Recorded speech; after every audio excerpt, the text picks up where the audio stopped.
George Munro's family came from Scotland, from a town called Evington.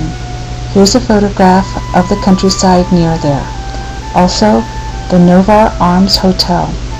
This was where Aunt Nellie worked as a maid before she came to the United States. This is Boss Wilson. He was George Munro's grandfather, his mother's father. He lived in Nova Scotia. We've all heard lots of stories about him. George Munro as a baby and a young boy. Here he is holding Annie Elaine. Growing up in Cambridge near Central Square in a section called Greasy Village. The Munros would often go to the Cambridge Cemetery and visit the gravesite of Pete Munro. There's George Munro with Aunt Nellie, Aunt Edie, his mother, and little Annie Elaine. The other photo is George Munro with his father, Robert Munro, and Annie Elaine. George Munro went to Fort Adams as part of the Citizens Military Training Camp in the summer of 1940, and then he was in the Civilian Conservation Corps in the summer of 1941. As part of his Civilian Conservation Corps work, he went to Salisbury Beach and built bathhouses, and he was always very proud of that. Here he is with Aunt Nellie, who he loved very dearly. 1942, George Munro joins the Marine Corps and fights in the Pacific during World War II. December 20th, 1945, George Munro and Jo Marchie Kirkland get married in St. Peter's Chapel, Mare Island, California, the oldest naval chapel in the United States. They first live in Martinez, California. There's George Munro standing in the staircase in front of the apartment they were living in.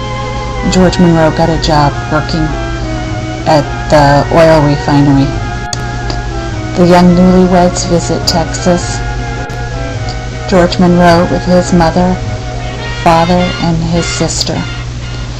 The family then moves to Framingham, where they settle in a house on Mary Agnes Road. And there are many family gatherings and getting together through the years.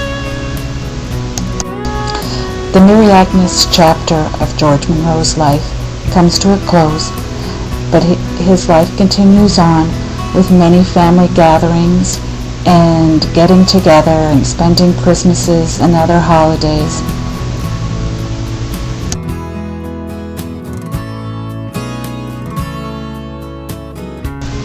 He always loved a good Louis L'Amour book or a John Wayne movie.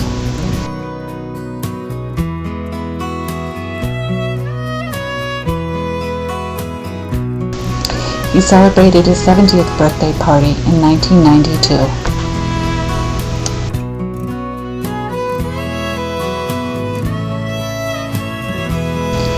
Shirsty's college graduation, 1995.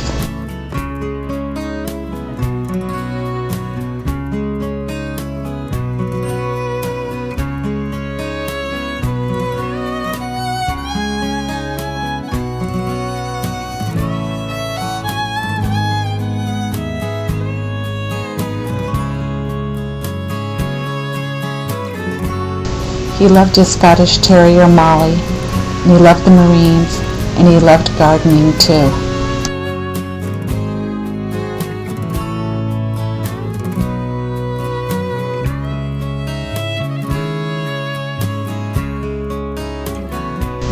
Shirsty gets married in 1997.